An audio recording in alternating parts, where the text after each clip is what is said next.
Record in Progress. Então, começou. Vamos orar. Senhor, nós queremos te agradecer por essa noite toda especial, essa terça-feira que o Senhor nos deu, com saúde, paz, alegria, energia. Obrigado pela vida de cada irmão e irmã que está aqui.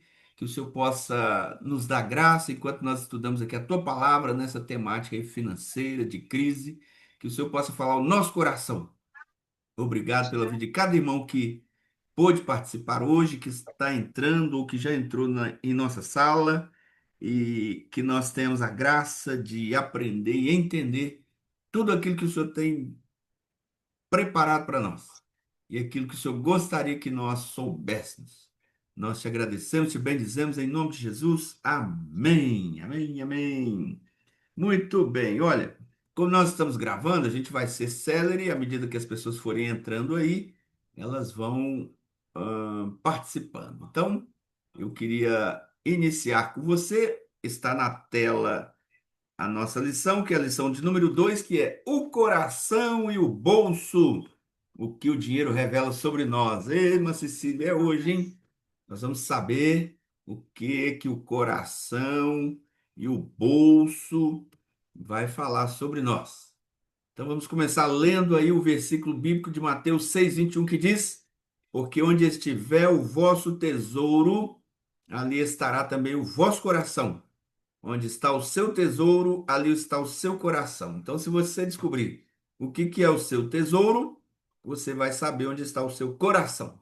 Se o seu tesouro for o filho, por exemplo, é nele que está o seu coração. Se for o dinheiro, é lá que está o seu coração. Então, aquilo em nosso coração que arde é onde está o nosso tesouro. Então, eu queria pular aí o nosso quebra-gelo, que você já está com o gelo quebrado aí, não está? Queria só falar aqui, ó, da Dona Florinda, o tesouro dela é o Kiko, não é isso? Então, Dona Florinda, o Kiko é o tesouro dela. Então, onde está o tesouro dela, está o coração dela, não é assim? Os mais idosos aí, Pastor Vitório, que gostava muito de assistir todo dia o Chaves e via lá o Kiko, né? E aí a Dona Florinda, meu tesouro, né? Não se misture com essa gentalha. Então, o Kiko era o tesouro lá da Dona Florinda. Nós estamos aqui só fazendo esse quebra-gelo que não está aqui na lição, só para você relaxar aí um pouquinho. Nós vamos seguir em frente. Vamos lá. Introdução. Assim como o espelho reflete a nossa imagem, a forma como nós lidamos com o dinheiro revela os nossos valores, os valores que nós temos, as nossas prioridades, os nossos anseios. Então pensa comigo, quando você chega lá todo dia diante do espelho você se vê. Então pense agora que ao invés de você ver a sua imagem, você olhando lá para a sua planilha financeira, para o seu contra-cheque, para a forma como você gasta o dinheiro, você vai saber qual é a sua prioridade, quais são os seus anseios. Depois que nós fizermos a planilha financeira, umas lições mais à frente, nós iremos conseguir visualizar assim, o que eu gasto mais? Com o que eu tenho gastado o recurso que Deus tem me dado? E através dessa planilha financeira você vai conseguir saber assim, o que é prioridade para mim. Porque imagine você que lá na sua planilha financeira você gasta muito com o supermercado, mais do que com qualquer outra coisa. Quer dizer que comer é a sua prioridade. Digamos agora que você gasta muito com viagem. A sua planilha mostra que você gasta muito com viagem, com lazer. Quer dizer que isso é a sua prioridade. Agora, imagine que você gasta muito com roupa, calçados, e isso também demonstra a sua prioridade. Então, pela planilha financeira, você vai detectar aquilo que são as nossas contas, né, normais, água, luz, telefone, aquelas coisas que são os compromissos que nós temos, mas você vai conseguir perceber o que é importante para você de acordo com o que você gasta o seu dinheiro. Então, por exemplo, imagine que na sua planilha financeira não sai nenhuma contribuição para a obra do Senhor. Não adianta você falar que você ama o reino de Deus. A sua planilha mostra que você não ama coisa nenhuma. Porque você não investe na obra de Deus, você não investe em missões, você não oferta, você não faz absolutamente nada. Então você não ama a obra de Deus. Você fala, mas na prática você não demonstra isso. Percebe então que as nossas finanças, como a gente gasta o nosso dinheiro, ou como a gente economiza o dinheiro e investe ele, vai mostrar onde está o nosso tesouro? É por isso que o coração e o bolso, ele está muito ligado. A maneira como eu administro os recursos financeiros vai mostrar aquilo que eu valorizo. Dizem que na época das cruzadas, lá na Idade Média, os soldados se batizavam e eles deixavam a espada fora da água. Ou seja, eles entendiam assim: eu estou me batizando, a minha espada não. Então eles entendiam que eles podiam matar à vontade lá os infiéis, aqueles que tinham invadido Jerusalém, enfim, as pessoas que eles encontrassem no meio do caminho. Eles poderiam matar à vontade, por quê? Porque, embora eles fossem cristãos, porque foram batizados, eles entendiam que a sua espada não tinha sido batizada. Então, ela não tinha nenhuma responsabilidade em servir a Cristo. E aí eles matavam à vontade. Hoje, um certo autor ou pregador, que eu não sei quem é, ele deu essa ilustração que nos dias atuais, quando a gente vai batizar, a gente veste aquela beca. Quer dizer, você deixa de fora a sua carteira, você deixa de fora o bolso, né, que representa lá onde você guarda o dinheiro, e você batiza de boca fechada. Então, tem duas coisas que não é batizado, né? A nossa língua e o nosso bolso. Então, muitas pessoas usam a sua língua de forma não cristã, porque entende assim, eu fui batizado, mas a minha língua não, que eu estava de boca fechada.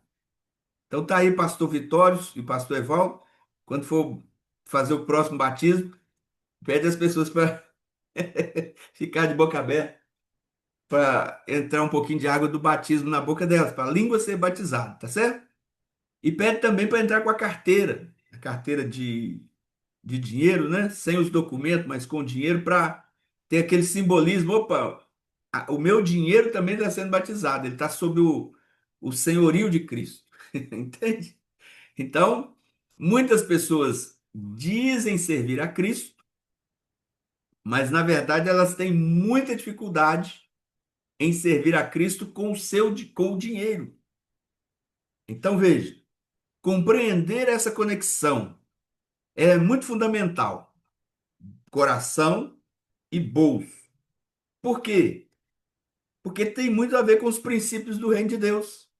Nós podemos transformar o- os recursos, né, que Deus tem nos dado, nós podemos transformar ele em um instrumento de bênçãos, como de fato é os irmãos na igreja, por exemplo, que são fiéis, né, que são generosos. Eles contribuem para a manutenção da obra do Senhor, da, da agência do reino ali que nós chamamos de igreja. Eles contribuem para a obra missionária, para as causas sociais. Então, quer dizer, o recurso que Deus dá a essa pessoa é um instrumento de bênção. Agora, existem pessoas que são tão apegadas ao dinheiro, são tão dominadas pelo dinheiro, que não contribuem, não têm generosidade, de maneira tal que o dinheiro não é instrumento de bênção, mas é um instrumento de adoração. Inconscientemente, essa pessoa está adorando a Mamon, porque está se submetendo a Mamon, ao invés de dar o controle a Deus. Então, quer dizer, se o dinheiro é um mestre, e Jesus falou que ele é, o dinheiro escraviza, meu irmão. Se o dinheiro é um servo, ele nos liberta, porque a gente consegue fazer tudo que nós entendemos que é importante, inclusive na obra do Senhor. Por isso que Jesus afirmou que onde está o nosso dinheiro, ali está o. Aliás, desculpa, o dinheiro. Onde está o nosso tesouro, ali está o nosso coração.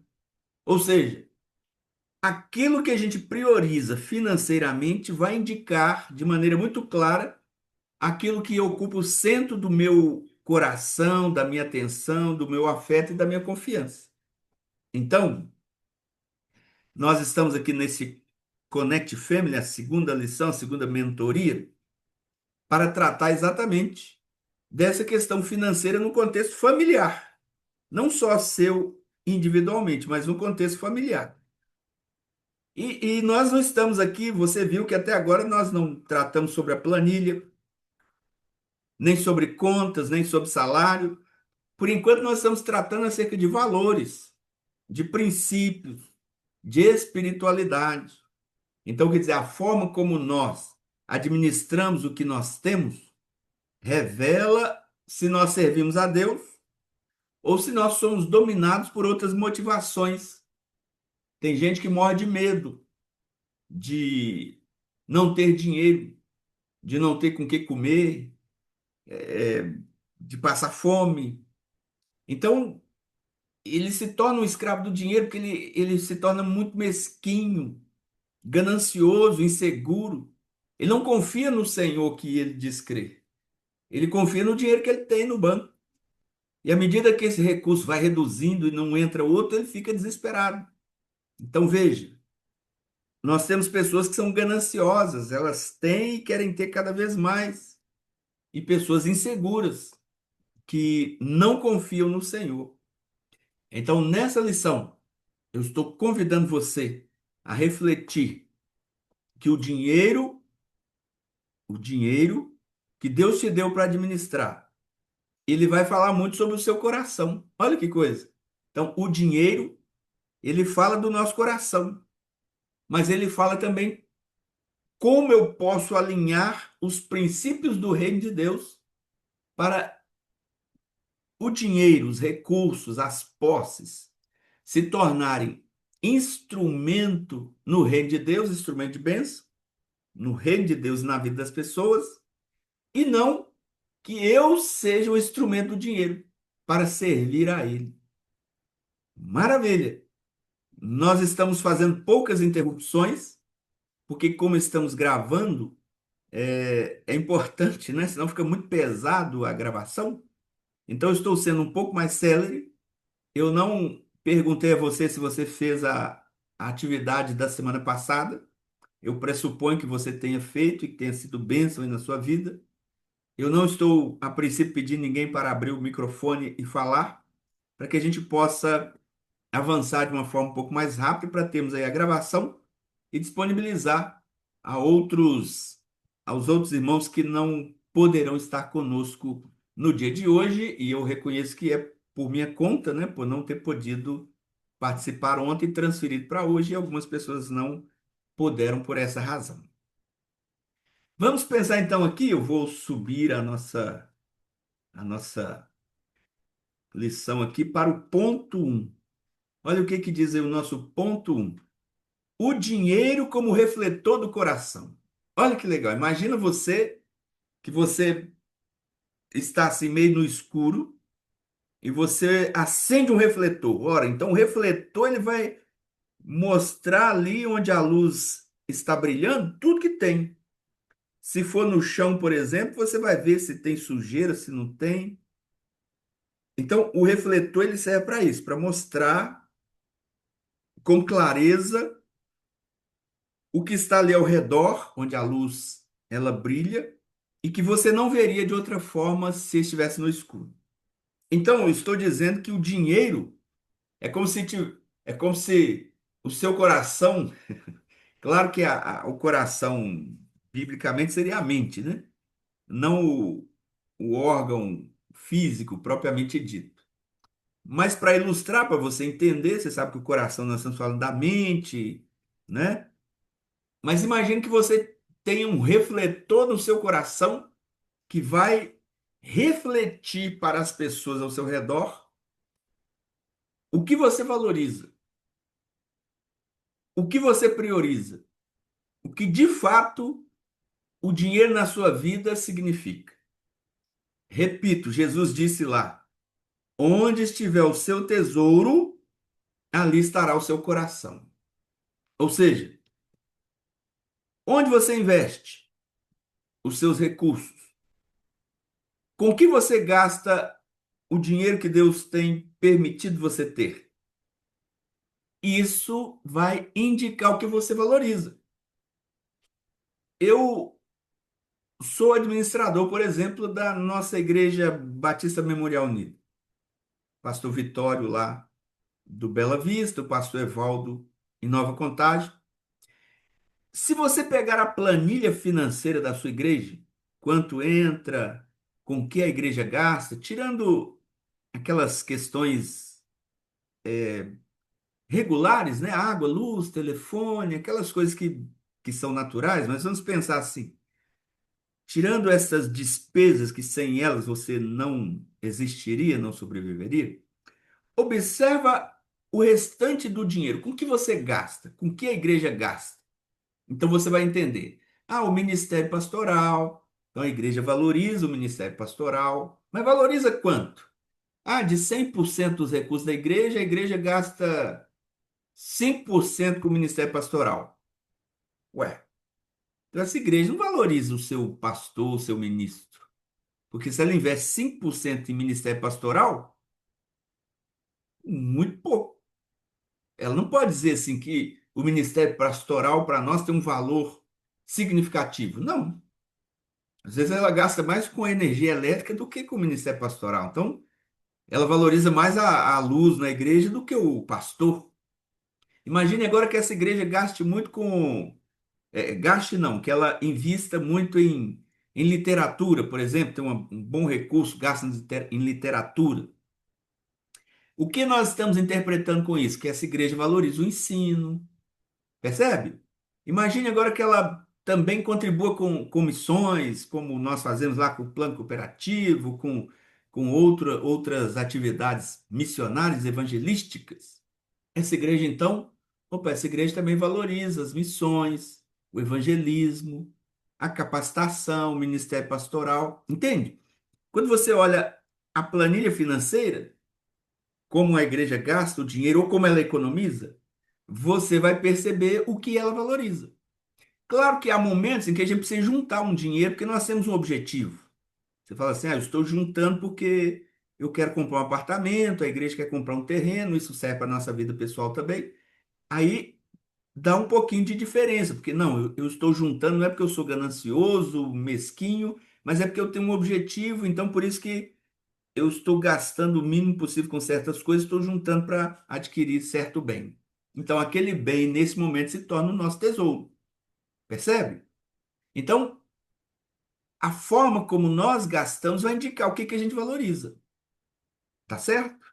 Então, se você gasta com supérfluo, eu gasto muito com bobagem, né? Eu saio na padaria, lancho, eu almoço fora, eu vou no shopping todo final de semana e gasto com pizza, com aquilo outro.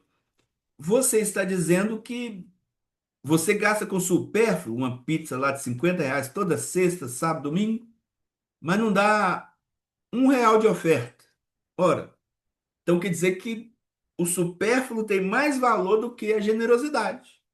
Agora imagina que você gasta muito com status. Eu gosto de andar alinhado, com as melhores roupas, o melhor sapato, com a roupa nova sempre. Isso significa que o status para você, mas você negligencia o lá, você gasta o dinheiro todo lá com a sua aparência, com roupa, com maquiagem, com isso, com aquilo.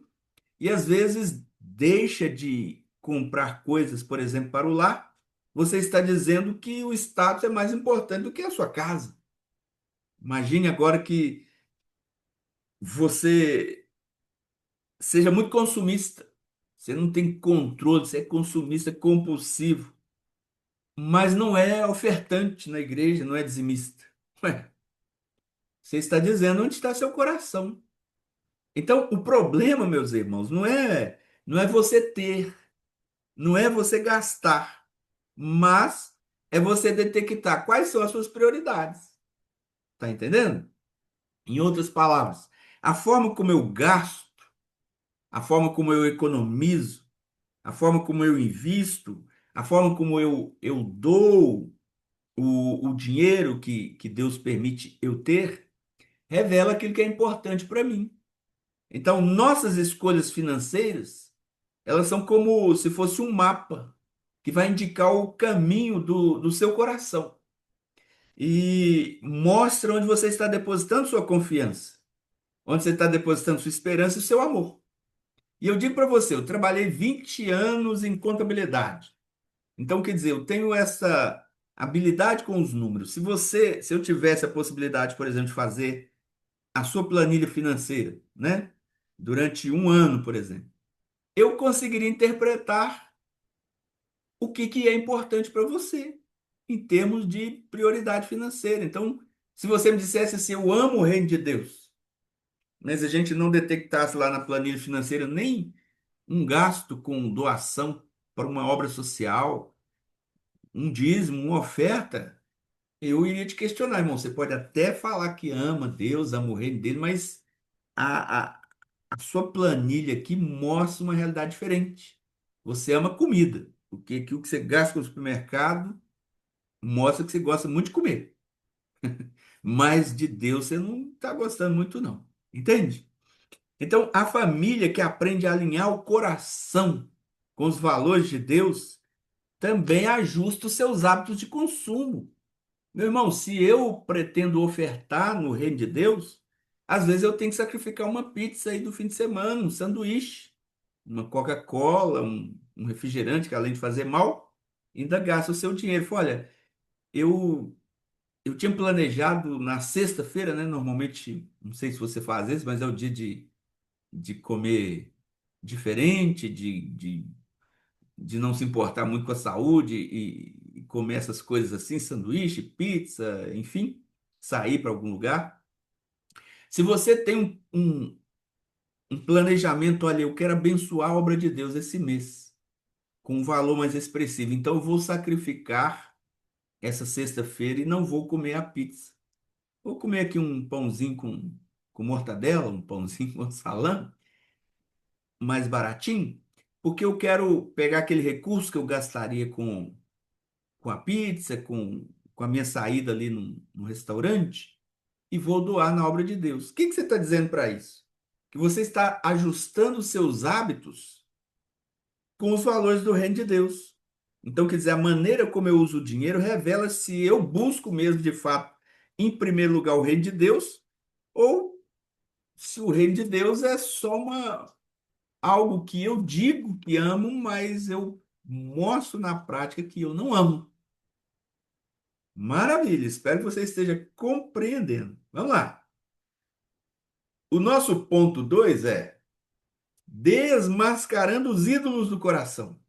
Quer dizer, o dinheiro, portanto, pode se tornar um ídolo em nosso coração, competindo com Deus pelo primeiro lugar em nossas vidas. É muito comum a gente criticar uma religião parceira, né? Que tem muito essa questão daquilo que a gente chama de idolatria, por meio de imagens, de escultura. E a gente pensa que a idolatria está ligada só a uma imagem de escultura. Mas nós podemos ter ídolos. Quantos crentes têm ídolos do futebol? Hã? O time de futebol é um ídolo. Quer ver um exemplo? Chega o dia do culto e no mesmo horário tem um jogo do seu time. Você mostra onde está o seu coração. Você vai para o culto ou você vai assistir o jogo? Onde está o seu tesouro, ali está o seu coração. Então percebe que para muitas pessoas o time de futebol, veja, eu não estou dizendo que você não possa torcer nem ter o time de futebol, estou dizendo que são prioridades. Então você diz que ama Deus, ama o reino de Deus, mas chega um momento que você precisa fazer uma escolha: assistir o jogo ou ir no culto, por exemplo. E você então sempre opta em assistir o jogo. Quer dizer, isso é uma idolatria. Deus não está em primeiro lugar na sua vida. Ele está, mas está em segundo. E Deus, ele não quer estar em segundo lugar na nossa vida, ele quer estar em primeiro. Então veja que a idolatria de futebol, de time, né, de futebol, idolatria do jogador, ao meu ídolo, de um cantor de música. E também você pode inconscientemente ter o dinheiro como uma idolatria.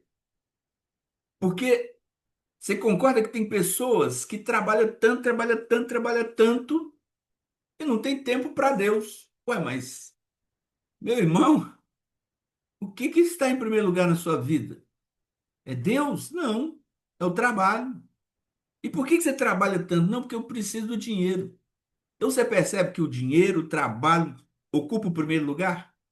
Essa pessoa não confia em Deus o suficiente que se ela tirar o tempo que é de Deus para ir cultuar ao Senhor e adorá-lo, ele vai abençoá-la muito mais no restante do outro tempo que ela vai dedicar ao trabalho, do que se ela desembolada estivesse só trabalhando, trabalhando, trabalhando.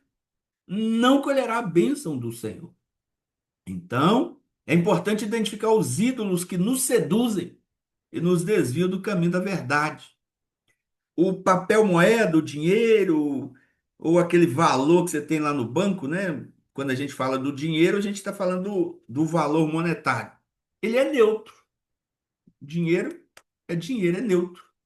Mas o amor a esse dinheiro é que é perigoso. Porque, como diz o apóstolo, o amor ao dinheiro é a raiz de todos os males. Então, quando o dinheiro se torna um fim em si mesmo, ele assume o lugar que pertence exclusivamente a Deus. E eu digo a você, pessoas dominadas pelo medo, por exemplo, de perder dinheiro, pelo desejo de status, pela ambição descontrolada, acabam tomando decisões que comprometem a paz da família e a fidelidade a Deus.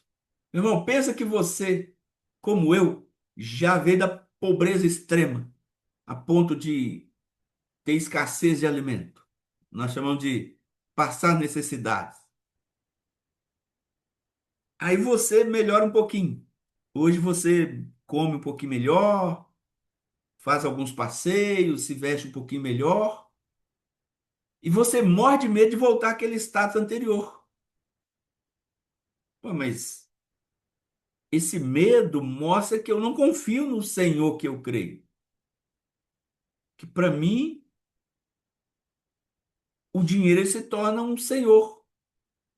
Porque eu preciso ter esse dinheiro, porque se eu não tiver, eu não vou ter o conforto e o luxo, e eu não quero voltar àquele status anterior de passar necessidade, de ter escassez. Então eu digo para você, pessoas que morrem de medo de perder dinheiro, pessoas que vivem pelo desejo de status, de mostrar aquilo que não tem. Então, quer dizer, às vezes o cara não tem uma casa, mora de aluguel, mas tem um carro maravilhoso, que chama atenção, é o status, as pessoas olham ele descendo daquele carro limpinho, brilhante, maravilhoso. Mas quando ele entra dentro de casa, um barracão feio, desleixado, caindo nos pedaços, a família lá passando necessidade, mas para ele o status é muito importante. Vou lhe contar uma história de um amigo, mas sem nome, que ele, sendo pobre, se tornou muito rico, um empresário bem-sucedido. Ele então, ganhando muito dinheiro, no auge do seu status, da sua fama, tinha muitos amigos, né? Uma pessoa com muitos recursos tem muitos amigos, né? Ele tinha uma BMW daquelas, eu não sei nem falar, mas uma BMW daquela X, não sei o que lá. Aquelas bem, bem caras mesmo, que vale aí, vamos dizer, R$ 500.000. Veio a pandemia, o trabalho dele era com caminhões de cargas, a empresa começou a não ir tão bem, caiu o recurso, né, da empresa e ele começou a ter dificuldades financeiras, mas ele não queria perder o status. Ele agora está devendo banco, devendo os credores, mas quando ele ia para uma festa, quando ele ia o meio social, ele ia com a sua BMW XR, não sei o que lá, porque ele queria mostrar que estava tudo bem. Alguém fez a proposta para ele: olha, se você vender essa sua BMW XR, não sei o que, você vai conseguir pagar suas dívidas. Você compra um Honda Civic ou um Toyota. Você vende o carro de 500 mil, compra um aí de 100 mil, você vai estar bem servido. E com os 400 restantes, você vai conseguir pagar a sua dívida. Ele falou: não, não posso fazer isso. Como que eu vou chegar nas festas? Como que eu vou chegar na casa dos amigos e eles me veem com um carro desse? Eu falei: cara, é um Toyota, é um Honda. Não, mas o cara estava no nível aqui que ele tinha que estar na BMW XR e tudo lá. Moral da história: ele não teve coragem de dar esse rebaixamento para recomeçar, para reconquistar. Chegou um ponto que ele decidiu, ao invés de encarar a realidade, rebaixar o seu nível, vender a sua mansão para comprar uma casa simples e morar com a sua família, ele preferiu tirar a própria vida. Ele tirou a própria vida. Subiu ali próximo do Carrefour, numa daquelas, aquele negócio que atravessa de um lado para o outro, né, uma passarela, pulou lá de cima, o carro veio, atropelou. Em tese, ele resolveu o problema, deixando a mulher, os filhos, todos desamparados.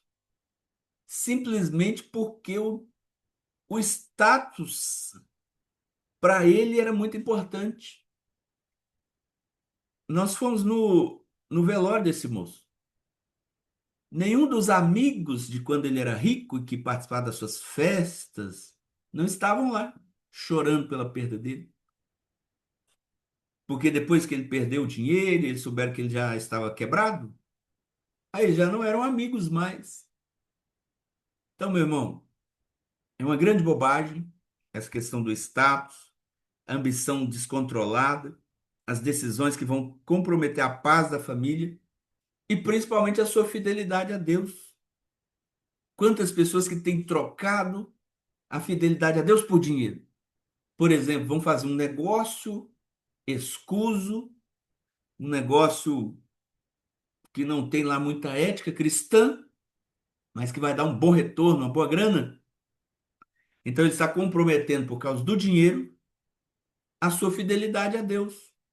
E Jesus adverte: você não pode servir a dois senhores.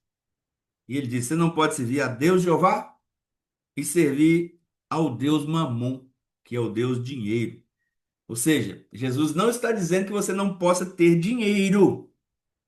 Ele está dizendo que você não pode permitir que o dinheiro tenha você. O dinheiro me serve, não sou eu que sirvo ao dinheiro.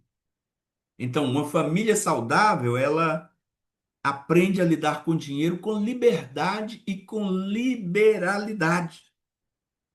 Todos trabalham, nós falamos, né, do valor do trabalho, economizam, investem, ofertam, desfrutam daquilo que Deus está lhes concedendo. Ou seja, eles não são escravos do dinheiro. O Senhor daquela casa é Deus. Amém? Fala amém, mesmo que eu não ouça. Fala amém? Vamos para o nosso ponto 3. O dinheiro revela se nós vivemos pela fé ou pela preocupação. A Bíblia nos convida: buscai, pois, em primeiro lugar o reino de Deus e todas as outras coisas serão acrescentadas. Eu vejo pessoas buscando primeiro as outras coisas, querendo que o reino de Deus seja acrescentado. Não vai. Não vai, meu irmão. No entanto, pessoas são dominadas pelo ter, pelo manter, pelo acumular, vão viver ansiosos pelo amanhã e não vão viver o presente com fé. Vou te dar um testemunho. Essa semana, ontem foi dia 30, último dia do mês de junho. E na igreja nós tínhamos algumas contas a pagar. Uma ordem lá de R$ 1.200. E na sexta-feira nós não tínhamos esse recurso. E eu falei, Rose, a nossa secretária, vamos orar.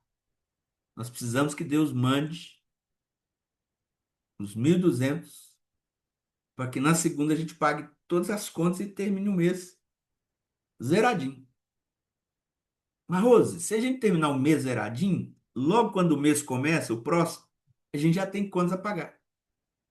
Então, nós vamos pedir duas etapas para Deus. Primeiro, Senhor, última etapa, pelo menos o recurso para terminar o mês zeradinho. Mas, Senhor, manda os recursos para a gente ter 4.000, que é o valor que a gente precisa para iniciar o mês de julho, pagando as contas que a gente tem logo no mês. Meu irmão, eu pergunto a você, com quanto nós fechamos o mês de junho? Com 4.000. Com 4.000. Pagando os 1.200 que a gente tinha que pagar do último dia do mês. Ou seja, Deus enviou o recurso, nós pagamos os 1.200 lá, um monte de continha que vencia no último dia do mês, e nós iniciamos o novo mês com os 4.000 que a gente precisava. E a Rose ficou assim, olha, pastor, claro que não deu 4.000 certinho, 4.000 e uns 30 e poucos reais, assim foi, sabe?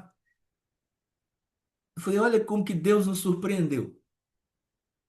A gente tinha uma necessidade, colocou diante dele, e ele enviou o recurso, tocando lá no coração de um irmão, de outro. Senhor, não sei o que o senhor vai fazer, mas nós precisamos. E Deus nos ouviu, meu irmão.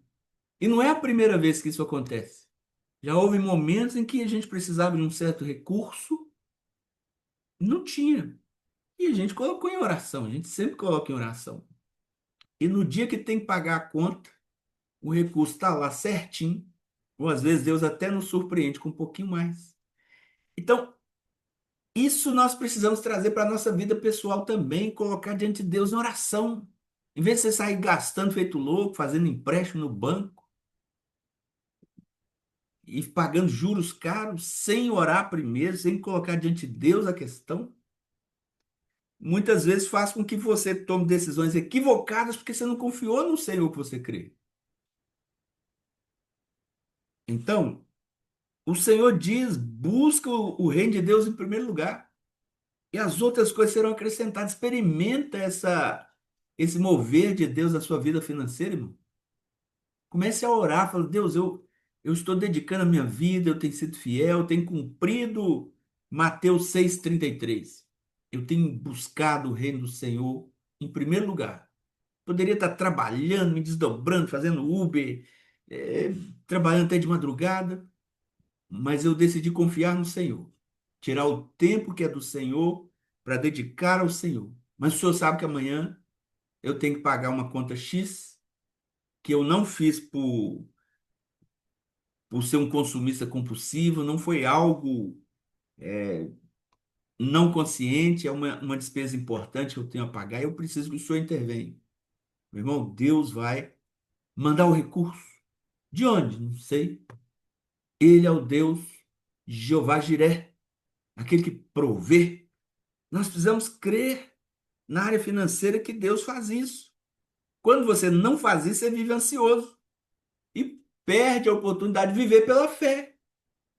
Viver pela fé não significa não trabalhar. Viver pela fé não significa não ter dinheiro, não economizar, não investir, mas significa confiar que Deus vai prover aquilo que você precisa. Sobretudo quando você está sendo fiel e algo faltou e Deus vai prover. Então, nós vamos aprender que planejar é sábio, que economizar é prudente.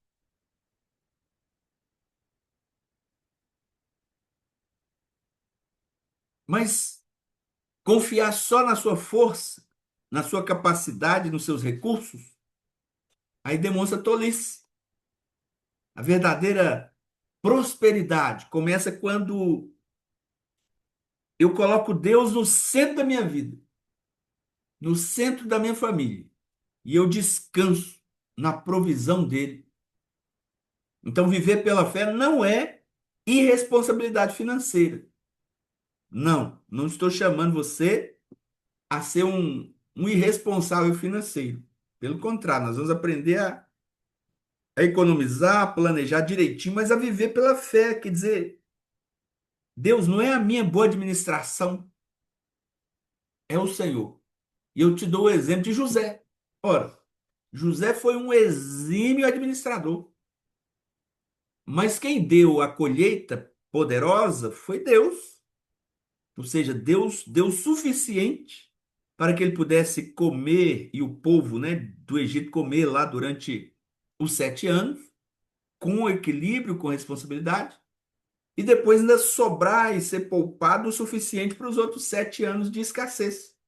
Então, a boa administração com a mão poderosa de Deus é sucesso total. Amém? Fala amém aí, mesmo que eu não ouça. Amém? Balança a boca aí, vai lá. Amém? Glória a Deus. Já estamos caminhando então para a conclusão. Hoje, olha como que hoje foi rápido. O coração e o bolso estão interligados. A forma como eu lido com o dinheiro revela os meus valores. Então não é o que eu falo, é o que eu vejo na forma como eu gasto o dinheiro. Então, quando eu desvendo quais são os meus ídolos, se o meu ídolo é o dinheiro, se o meu ídolo é o status, a roupa, o sapato, o cantor, o futebol, quando eu desvendo esses ídolos, eu inverto a prioridade. Opa, peraí, isso aqui não pode ser ídolo meu mais, não. Eu preciso colocar Deus em primeiro lugar nesse negócio. Eu tinha tinha não, ele não morreu, então eu continuo tendo, mas eu não posso falar o nome porque não posso comprometer. Mas tinha uma pessoa ligada a mim que ele gostava muito de moto. Ele tinha aquelas motoconas bonitas e tal, quando ele era solteiro. Ele se converteu e vendeu a sua motoca e falou assim: Eu não posso ter moto. Eu falei: Mas por quê? Ele falou: Porque quando eu vivia na impiedade, antes de entregar minha vida para o Senhor, a moto era uma forma que eu tinha de atrair as meninas, você entendeu? De estar sempre com a namorada nova lá, através da moto e do namoro seguir para outras coisas. Mas agora eu sou do Senhor. Então eu entendi que eu não posso mais continuar tendo moto. A moto era um ídolo para mim. Eu preciso desfazer da minha moto. Ele falou: Olha que legal. Significa que todo mundo não pode ter moto? Não. Pode ter sua motoca lá, andar tranquilo. Mas se ela fosse um ídolo para você, aí você precisava repensar. Tá entendendo? Então, aquilo que se torna um ídolo para nós, ocupa o nosso coração, acima de Deus, precisa ser repensado. Então, nós estamos falando de dinheiro, precisamos entender que o nosso dinheiro tem que ser uma ferramenta de bênção e de propósito, não de escravização, nem sei se tem essa palavra, de escravidão. O dinheiro não pode nos escravizar. E nós temos que ser o Senhor. E nós somos senhores administrando bem, sendo generosos, porque Deus nos faz prosperar e o nome dele é glorificado através da nossa vida. Então veja, o dinheiro é um excelente servo. Quando você tem ele e administra bem, maravilha, você faz coisas extraordinárias. Mas quando ele é o seu senhor, aí fica muito ruim. O dinheiro então revela o que está em nosso coração, as nossas prioridades, o nosso nível de confiança em Deus. Quando nós deixamos que os princípios do reino de Deus guiem as nossas decisões financeiras, nós construímos uma vida então mais estável, mais livre, mais fiel. Porque você não precisa viver ansioso, desesperado, nem endividado. Então não se trata apenas do quanto você tem, mas de como você usa aquilo que você tem. E mais profundo ainda é pensar que se o dinheiro governa o seu coração. Por isso eu desejo que cada decisão financeira na sua casa seja sempre uma declaração: aqui quem manda é Jesus. Amém? Aqui quem manda é o Senhor Jesus. O dinheiro aqui é é uma ferramenta de trabalho. É uma ferramenta de trabalho.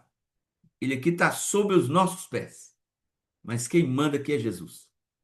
E eu gosto sempre de pensar, quando você, no momento lá do culto, momento importante de ofertar, quando você pega lá o dinheiro, né, que você propôs no seu coração e vai lá, deposita no altar do Senhor, é como se você estivesse fazendo assim, ô Mamon, estou mostrando para você que quem manda é Jesus. Olha aí, ó, estou colocando o dinheiro nos pés aí de Jesus Cristo, porque o Senhor da minha vida e dessa igreja é Jesus e não o dinheiro. Então, o momento ofertório, o momento dos dízimos, de exercer a generosidade, é o momento que você mostra assim: meu coração não está apegado a isso, eu estou ofertando, Deus vai multiplicar e me dar muito mais, e eu estou colocando mamon, eu estou colocando o dinheiro debaixo dos pés de Jesus Cristo. Eu termino dizendo essa frase aqui: o dinheiro é um servo fiel, mas é um mestre cruel. Escolha quem você vai servir e revele o verdadeiro tesouro do seu coração. Amém? Oh, glória a Deus! Então, paro de gravar aqui e nós vamos para uma pequena interação aí agora sem a gravação. Deixa-me ver aqui onde que eu paro de gravar. Só um minuto que agora eu estou me perdendo. Ah, achei aqui.